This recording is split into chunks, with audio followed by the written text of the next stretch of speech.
Hello everyone, simply studies চ্যানেলের পক্ষ থেকে তোমাদের সকলকে জানাই স্বাগত। আশা করি তোমরা সকলেই খুব ভালো আছো। আজকে আমাদের আলোচ্য বিষয় হলো শৈলক্ষেপ বৃষ্টিপাত বা অরোগ্রাফিক রেনফল। আগের ক্লাসে আমি পরিচলন বৃষ্টিপাত বা কনভেকশনাল রেনফল সম্পর্কে আলোচনা করেছিলাম। তো তোমরা যারা আগের ক্লাসটি দেখতে ইচ্ছুক তারা অবশ্যই দেখতে পারো। এই চ্যানেলের ডিসক্রিপশন বক্সে এর লিঙ্ক দেওয়া আছে। তো চলো এবার শুরু করা যাক। আর হ্যাঁ, তোমরা কিন্তু মনোযোগ সহকারে ক্লাসটি শেষ অবধি দেখতে থাকো। এই শৈলক্ষেপ বৃষ্টিপাত সম্পর্কে জানার আগে আমাদের সবার আগে জানতে হবে যে শৈলক্ষেপ কথাটির অর্থ কী। শৈলক্ষেপ কথাটি ভাঙলে আমরা দুটি শব্দ পাই। এক হচ্ছে শৈল, যার অর্থ পর্বত, আর উৎক্ষেপ, যার অর্থ উপরের দিকে ওঠা। অর্থাৎ সমুদ্র থেকে আসা জলীয় বাষ্পপূর্ণ আর্দ্র বা শীতল বায়ু কোনো উঁচু পর্বতে বাধা পেয়ে পর্বতের গা বেয়ে উপরে ওঠে এবং উপরের শীতল বায়ুর সংস্পর্শে এসে ঘনীভূত হয়ে পর্বতের প্রতিপাদ ঢালে যে বৃষ্টিপাত ঘটায় তাকে শৈলক্ষেপ বৃষ্টিপাত বলা হয়। এবার বলো তো, কেন শৈলক্ষেপ নামকরণ হলো? অন্য কিছু তো হতে পারত। কারণ এই ধরনের বৃষ্টিপাত সৃষ্টিতে শৈল অর্থাৎ পর্বত গুরুত্বপূর্ণ ভূমিকা পালন করে বলে একে শৈলক্ষেপ বৃষ্টিপাত বলে। এখন তা কিভাবে হয় সেটাই আমি এই ছবির মাধ্যমে আলোচনা করব, তোমরা যাতে খুব সহজেই বিষয়টি বুঝতে পারো।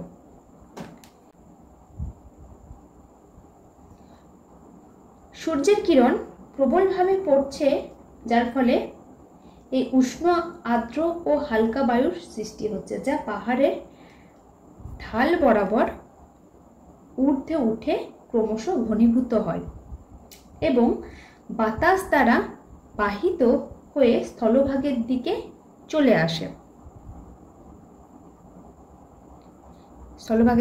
আসে। এই বাতাস দ্বারা বাহিত হওয়ার সময় প্রবাহপথে যদি কোনো পাহাড়, পর্বত বা কোনো মালভূমি থাকে সমকোণে, তাহলে সেই পাহাড় পর্বতের প্রতিবাদ ঢালে বাধা পেয়ে, অর্থাৎ এই যে এটা যে প্রতিবাদ ঢাল, এই প্রতিবাদ ঢালে বাধা পেয়ে তারপর সেই পাহাড়ের ঢাল বেয়ে মেঘ ক্রমশ উপরের দিকে উঠে যায়। তারপর তা আরো ঘনীভূত হয়ে শীতল হয় এবং সেই অঞ্চলে যে প্রবল বৃষ্টিপাত ঘটায় তাকেই বলা হয় শৈলক্ষেপ বৃষ্টিপাত। তাহলে এই বৃষ্টিপাত ঘটে থাকে পাহাড়ের প্রতিবাদ ঢালে বা বায়ুমুখী ঢালে, অর্থাৎ বায়ু দ্বারা বাহিত হয়ে যেখানে মেঘ বাধাপ্রাপ্ত হয় সেই অঞ্চলে এই বৃষ্টিপাত ঘটতে দেখা যায়। একেই বলা হয় শৈলক্ষেপ বৃষ্টিপাত। দেখো, আবারও বলছি, যেহেতু পাহাড়ের বাধা পেয়ে ধীরে ধীরে উৎক্ষেপিত হয়, অর্থাৎ উপরের দিকে উঠে যায় এবং ঘনীভূত শীতল হয়ে এই বৃষ্টিপাত ঘটে, তাই একে শৈলক্ষেপ বৃষ্টিপাত বা অরোগ্রাফিক রেনফল বলে। বোঝা গেল? এই শৈলক্ষেপ বৃষ্টিপাতের কতগুলি শর্ত প্রয়োজন। তার মধ্যে অন্যতম প্রথম শর্ত হচ্ছে যে জলভাগ থেকে উষ্ণ আর্দ্র বায়ুর স্থলভাগে আগমন। এখানে দেখো যে জলভাগ থেকে উষ্ণ আর্দ্র বায়ু স্থলভাগের দিকে ক্রমশ চলে আসে এবং বাধাপ্রাপ্ত হচ্ছে। এখানে বাধাপ্রাপ্ত হচ্ছে। দ্বিতীয়ত শর্ত হচ্ছে যে বায়ু প্রবাহ পথে সমকোণ পর্বত বা মালভূমির অবস্থান। সমকোণ অর্থাৎ 90 ডিগ্রি কোনো পর্বত বা মালভূমি থাকতে হবে, তাহলে সেখানে এই উষ্ণ আর্দ্র বায়ু বাধাপ্রাপ্ত হবে। অর্থাৎ এখানে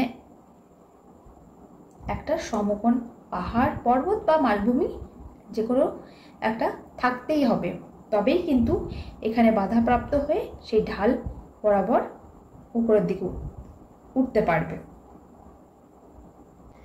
তৃতীয় শর্ত হলো পর্বতের উপরিভাগ যদি বরফাবৃত হয় তাহলে এই জলীয় বাষ্প পূর্ণ বাতাস ঊর্ধ্বে উঠে যায় এবং শীতল বাতাসের সংস্পর্শে এসে ঘনীভূত হয়ে সেখানে প্রবল বৃষ্টিপাত ঘটায়। অর্থাৎ এই পাহাড়ের চূড়ায় কিন্তু বরফাবৃত হতে হবে, তবেই কিন্তু জলীয় বাষ্পপূর্ণ বাতাস ঊর্ধ্বে উঠে যাবে এবং শীতল বায়ুর সংস্পর্শে এসে ঘনীভূত হবে। অর্থাৎ এখানটাতে তো শীতল বায়ু, বরফ আছে তার জন্য কিন্তু এখানটা শীতল বায়ু থাকবে, শীতল বা আর্দ্র বায়ু। এখন আমরা দেখে নিই কোন অঞ্চলে এই বৃষ্টিপাত সবচেয়ে বেশি দেখা যায়। মৌসুমী জলবায়ু অঞ্চলে এই ধরনের বৃষ্টিপাত কিন্তু সবথেকে বেশি ঘটে। অর্থাৎ আমাদের ভারতবর্ষ, বাংলাদেশ, এখানে যে মৌসুমী জলবায়ুর অন্তর্গত যে অঞ্চলগুলি আছে এখানে এই প্রকার বৃষ্টিপাত দেখা যায়। বোঝা গেল? কোথায় কোথায় বললাম? ভারত, বাংলাদেশ প্রভৃতি মৌসুমী জলবায়ুর অন্তর্গত অঞ্চলগুলিতে। আর কোথায় হয়? দক্ষিণ পশ্চিম মৌসুমী বায়ুর দুটি শাখা, একটি আরব সাগরীয় শাখা, অন্যটি বঙ্গোপসাগরীয় শাখা। আরব সাগরীয় শাখার পশ্চিম ঘাট পর্বতে পশ্চিম ঢালে বাধা পেয়ে এই শৈলোৎক্ষেপ বৃষ্টিপাত ঘটায়। আবার বঙ্গোপসাগরীয় শাখা হিমালয় ও মেঘালয় পর্বতের দক্ষিণ ঢালে বাধা পেয়ে শৈলোৎক্ষেপ বৃষ্টিপাত ঘটায়। তাহলে ভারতের এই সমস্ত জায়গায় শৈলোৎক্ষেপ বৃষ্টিপাত ঘটতে দেখা যায়। বোঝা গেল? শৈলোৎক্ষেপ বৃষ্টিপাতের একটি গুরুত্বপূর্ণ বিষয় হচ্ছে বৃষ্টির ছায়া অঞ্চল।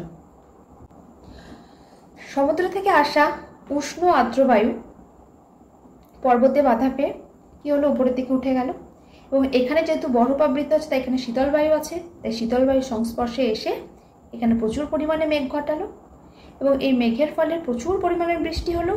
আর স্বাভাবিকভাবেই কি হবে? তখন এই মেঘের মধ্যে জলীয় বাষ্পের পরিমাণ কমে যাবে। এই মেঘটা যখন এই জায়গায় সরে আসবে, অর্থাৎ অনুপাত ঢালের দিকে সরে আসবে, তখন কিন্তু খুব একটা বৃষ্টিপাত হয় না। কেন হয় না? কারণ জলীয় বাষ্পের পরিমাণ কম থাকে মেঘের মধ্যে।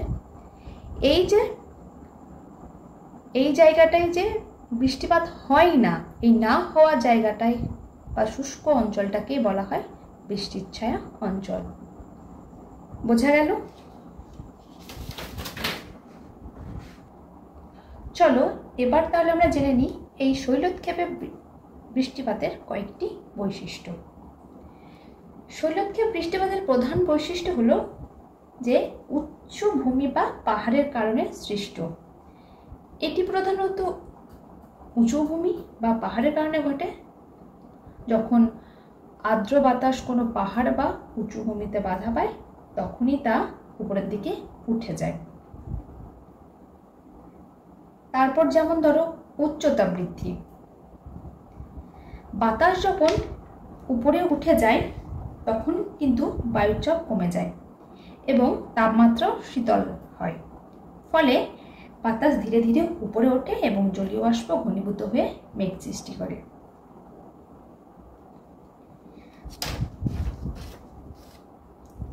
এখানে বৃষ্টিপাত কেন হয়? মেঘ থেকে ভারী জলকণা তৈরি হয় এবং জলকণাগুলি বৃষ্টি আকারে নিচে নেমে আসে। এখানকার অন্যতম বৈশিষ্ট্য কি? এখানকার অন্যতম বৈশিষ্ট্য হলো বৃষ্টিসিক্ত ও বৃষ্টির ছায়া অঞ্চল, যেটা আমি একটু আগেই তোমাদেরকে বললাম যে শৈলোৎক্ষেপ বৃষ্টিপাতের ফলে পাহাড়ের প্রতিবাদ ঢালের দিকে প্রচুর বৃষ্টিপাত হয়, আবার অন্যদিকে অনুপাত ঢালের দিকে বৃষ্টিপাত অনেক কম হয় বা বৃষ্টির ছায়া তৈরি হয়, যেখানে বৃষ্টিপাত একেবারেই হয় না। আর কি হয়? উত্তেজনা বৃদ্ধি পায়। কি রকম? এই যে শৈলোৎক্ষেপ বৃষ্টিপাতের ফলে পাহাড়ের ঢালে প্রচুর বৃষ্টিপাত হওয়ার কারণে এই অঞ্চলের মাটি বেশি আর্দ্র থাকে এবং গাছপালা অন্যান্য জীব বৈচিত্র্য বৃদ্ধি পায়। তাহলে বোঝা গেল আর এর শেষ বৈশিষ্ট্য হলো জলবায়ুর পরিবর্তন। শৈলোৎক্ষেপ বৃষ্টিপাত অঞ্চলে কি রকম জলবায়ুর পরিবর্তন আনে বলো তো? এখানে যেমন বৃষ্টিপাত বাড়ে, কখনো কখনো তাপমাত্রাও কমে যায়।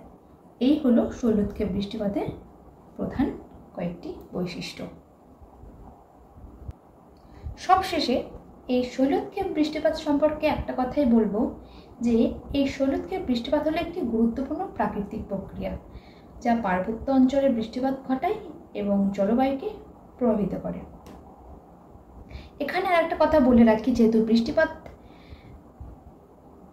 চ্যাপ্টার নিয়ে আমাদের পড়া হচ্ছে, তো আমাদের এটাও জানতে হবে যে পৃথিবীর মধ্যে কোথায় সবথেকে বেশি বৃষ্টিপাত হয়।